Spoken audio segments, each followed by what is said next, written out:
Hello दोस्तों। आज की वीडियो में हम सीखने वाले हैं एक्सेल के कुछ इंपॉर्टेंट टेक्स्ट फंक्शंस जैसे left, mid, right, length and concatenate. ये सारे फंक्शन आपको नेम्स, ईमेल्स और स्टूडेंट आईडी जैसे डेटा को एक्सट्रैक्ट, मॉडिफाई करने में हेल्प करेंगे। अगर आप एक्सेल में नए हो या डेटा एंट्री का काम करते हो या क्लीनिंग का काम करते हो तो ये वीडियो आपके लिए परफेक्ट है। तो चलिए स्टार्ट करते हैं। इसको हम प्रैक्टिकल एग्जाम्पल के साथ समझेंगे। जैसे यहाँ पे हमने एक टेबल लिया है, उसके अंदर स्टूडेंट आईडी लिखी हुई है। उस आईडी के अंदर स्टूडेंट का डिपार्टमेंट लिखा हुआ है। जैसे इस आईडी के अंदर सीएससी डिपार्टमेंट है, ईयर लिखा हुआ है 25 और रोल नंबर लिखा हुआ है। अब इन तीनों को हमको अलग अलग कॉलम में डिवाइड करना है। जैसे डिपार्टमेंट को अलग कॉलम में, ईयर को अलग कॉलम में और रोल नंबर को अलग कॉलम में। तो उसके लिए हम टेक्स्ट फंक्शन का यूज़ करेंगे। तो सबसे पहले बात करते हैं लेफ्ट फंक्शन की। लेफ्ट फंक्शन किसी भी टेक्स्ट के स्टार्टिंग से हमको करैक्टर को एक्सट्रैक्ट करके देता है। जैसे इस एग्जांपल के अंदर हमको डिपार्टमेंट कोड चाहिए जो टेक्स्ट के स्टार्टिंग में है, तो उस टाइम पे हम लेफ्ट फंक्शन का यूज़ करेंगे।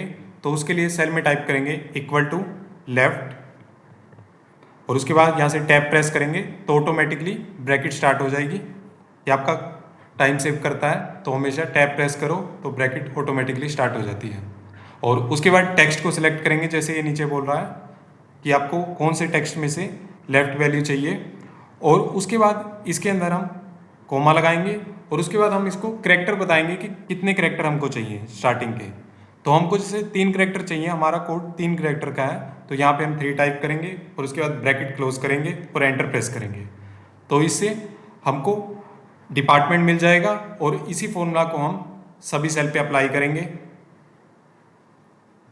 तो इससे हमारा काम काफ़ी फास्ट हो जाएगा और हमारे डिपार्टमेंट अलग कॉलम में डिवाइड हो जाएंगे। और उसके बाद अब बात करते हैं मिड फंक्शन की। मिड फंक्शन टेक्स्ट के बीच के करैक्टर को निकाल कर देता है। हम इसमें बता सकते हैं कि स्टार्ट वैल्यू क्या है और हमको कितने करैक्टर चाहिए। जैसे इसको हम एग्जांपल से समझते हैं। सेल के अंदर टाइप करेंगे इक्वल टू मिड और उसके बाद टैब दबाएंगे तो ब्रैकेट स्टार्ट हो जाएगा।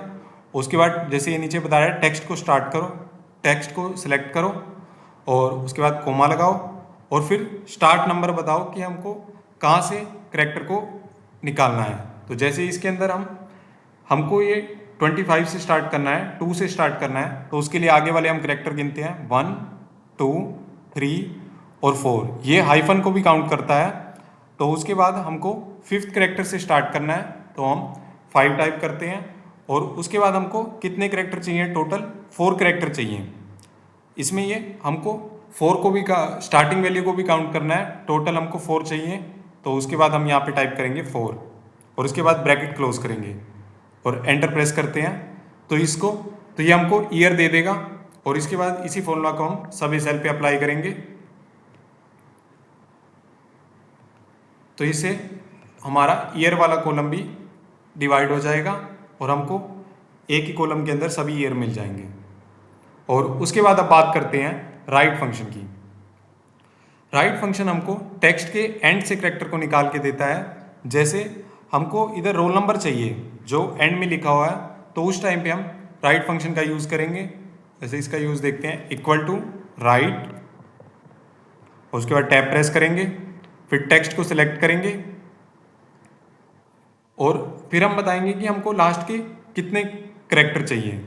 जैसे हमको ये रोल नंबर चाहिए 1 2 3, ये 3 करैक्टर का है, तो उसके बाद जैसे 3 टाइप करते हैं और उसके बाद ब्रैकेट क्लोज करते हैं और एंटर प्रेस करते हैं, तो हमको रोल नंबर मिल जाएगा। जैसे अगर हम यहाँ पे अगर 4 टाइप कर देते तो ये हाइफन को भी साथ में दे देगा। तो हमेशा काउंट करके ही वैल्यू को दो ताकि हमको करेक्ट वैल्यू मिले। तो उसके लिए यहाँ पे हम 3 टाइप करेंगे और इस फॉर्मूला को सभी सेल पे अप्लाई करेंगे। तो इससे हमारे रोल नंबर भी अलग कॉलम में डिवाइड हो जाएंगे। और उसके बाद अब बात करते हैं लेंथ फंक्शन की। लेंथ फंक्शन हमको किसी भी टेक्स्ट की करैक्टर को काउंट करके बताता है, चाहे उसमें लेटर है, नंबर है, स्पेस, हाइफन या कोई स्पेशल करैक्टर है, वो सबको काउंट करता है। जैसे अगर हम स्टूडेंट आईडी को काउंट करते हैं कि वो कितनी लेंथ की है, तो उसके लिए हम लेंथ फंक्शन का यूज़ करेंगे equal to length, tab press करेंगे और उसके बाद टेक्स्ट को सिलेक्ट करेंगे। Bracket close. तो ये हमको काउंट करके देगा, इसमें ये हाइफन को भी काउंट करेगा, कैरेक्टर को भी और नंबर को भी। तो एंटर प्रेस करते हैं तो इसने हमको काउंट दिया 12। जैसे हम यहाँ पे मैन्युअली भी काउंट करके देख सकते हैं, 1 2 3 4 5 6 7 8 9 10 11 12। तो हमारी स्टूडेंट आईडी की टोटल लेंथ है 12, जिसने इसमें दोनों हाइफन को भी काउंट किया है। अगर यहाँ पे स्पेस होता तो वो उसको भी काउंट करता। और उसके बाद इसी फॉर्मूला को सभी सेल पे अप्लाई करेंगे। और लेंथ फंक्शन से हमको ये भी बेनिफिट होता है, जैसे इस सेल के अंदर स्टूडेंट आईडी लिखी हुई है जिसकी सभी की लेंथ 12 की है। अगर कहीं पे हमारी जैसे रॉन्ग लेंथ आती है, 11 आती है, तो उस रोल नंबर को हम चेक कर सकते हैं, जैसे स्टूडेंट आईडी को, कि यहाँ पे कोई मिस्टेक तो नहीं है। जैसे हमारा फ़ोन नंबर में होता है कि फ़ोन नंबर 10 काउंट का ही होता है, जैसे उसमें 10 नंबर ही होते हैं। अगर किसी में काउंट रॉन्ग आ रहा है तो वहाँ पे हम चेक कर सकते हैं। तो उस टाइम पे लेंथ फंक्शन हमको काफ़ी हेल्प करता है। और उसके बाद अब बात करते हैं कॉन्कैटिनेट फंक्शन की। इसको हम नए एग्जाम्पल से समझेंगे। सबसे पहले बात करते हैं कॉन्कैटिनेट फंक्शन का मतलब क्या होता है। कॉन्कैटिनेट फंक्शन हमको दो या दो से ज़्यादा टेक्स्ट पार्ट को जोड़ने के काम आता है। जैसे यहाँ पे हमने फर्स्ट नेम और लास्ट नेम लिखा है, इसको हम एक सेल के अंदर कंबाइन करना चाहते हैं, तो उस टाइम पे हम कॉन्कैटिनेट फंक्शन का यूज़ करते हैं। तो देखते हैं practical use. Equal to concatenate, और उसके बाद टैब प्रेस करेंगे और उसके बाद टेक्स्ट को सिलेक्ट करेंगे, जैसे ये बोल रहा है टेक्स्ट 1, उसके बाद कोमा लगाएंगे। और सेकंड सेल को सिलेक्ट करने से पहले हम इस नेम के अंदर जैसे स्पेस या कोई स्पेशल कैरेक्टर देना चाहते हैं तो उसको भी लिख सकते हैं। तो उसको हम इन्वर्टेड कोमा के अंदर लिखते हैं। कोमा, इन्वर्टेड कोमा को स्टार्ट करते हैं और उसके बाद स्पेस देते हैं, फिर क्लोज करेंगे और फिर कोमा लगाएंगे और उसके बाद लास्ट नेम को सिलेक्ट करेंगे और उसके बाद ब्रैकेट को क्लोज करते हैं और एंटर प्रेस करेंगे। तो इसने हमारे नेम के बीच में स्पेस को भी ऐड कर दिया। और आप इसी फॉर्मूला को सभी सेल पे अप्लाई करेंगे।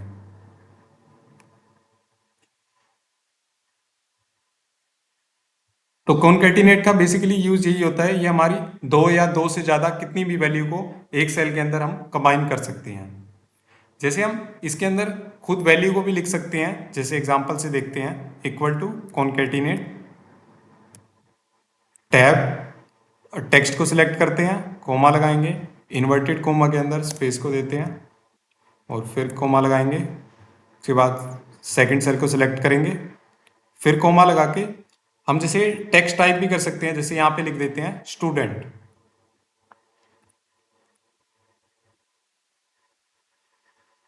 और इन्वर्टेड कोमा क्लोज करते हैं और उसके बाद ब्रैकेट को क्लोज करेंगे और एंटर प्रेस करते हैं। तो ये हमारे नेम के बाद स्टूडेंट लिख देगा, जैसे इसने हाइफन लगा के स्टूडेंट लिख दिया। और इसके बाद अगर हम स्पेस देना चाहते हैं हाइफन से पहले तो वो भी दे सकते हैं, कोमा लगा के inverted coma space inverted coma close और फिर दोबारा कोमा और उसके बाद एंटर प्रेस करेंगे। तो इससे हमारे नेम के आगे स्पेस के बाद हाइफन स्टूडेंट लिखा हुआ आ गया। तो इसमें हम कुछ भी ऐड कर सकते हैं। अगर हम कुछ लिखना चाहते हैं, जैसे नेम के आगे मिस्टर लिखना चाहते हैं, तो वो भी हम टाइप करके लिख सकते हैं। और उसके बाद हम एक और एग्जांपल देखते हैं। जैसे हम इसमें 3 सेल को कंबाइन करेंगे, हमारी ईमेल आईडी को लिखेंगे, जैसे हमारे पास फर्स्ट नेम है, लास्ट नेम है और डोमेन है।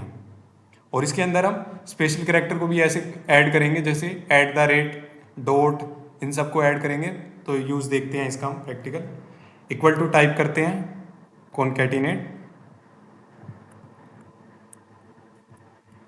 टैब प्रेस करेंगे और उसके बाद फर्स्ट सेल को सिलेक्ट करेंगे, कोमा लगाएंगे और उसके बाद जैसे हम डॉट लगाना चाहते हैं नेम के बीच में, तो inverted coma start, dot, close inverted coma, फिर कोमा लगाएंगे, लास्ट नेम को सिलेक्ट करेंगे, उसके बाद फिर कोमा लगाएंगे और उसके बाद जैसे हम @ लिखना चाहते हैं। इन्वर्टेड कोमा हम इसीलिए लगाते हैं, अगर हम कुछ भी स्ट्रिंग ऐड करते हैं, कोई स्पेशल कैरेक्टर, तो हमको वो वैल्यू इन्वर्टेड कोमा के अंदर ही लिखनी होती है। तो इसके बाद हम @ लिखते हैं और इन्वर्टेड कोमा को क्लोज करते हैं और उसके बाद फिर कोमा लगाएंगे, उसके बाद डोमेन को सिलेक्ट करेंगे और फिर ब्रैकेट क्लोज करेंगे और एंटर प्रेस करेंगे।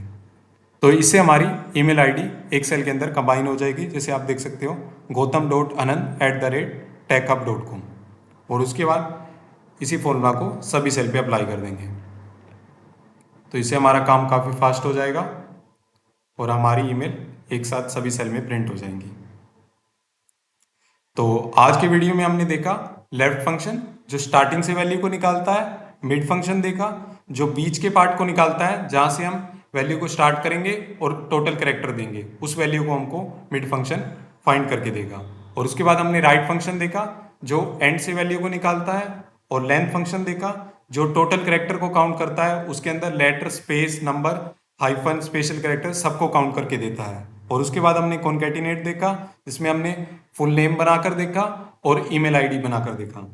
अगर ये वीडियो आपको पसंद आया तो लाइक करो, चैनल को सब्सक्राइब करो। मिलते हैं अगले वीडियो में, तब तक के लिए happy learning and thank you.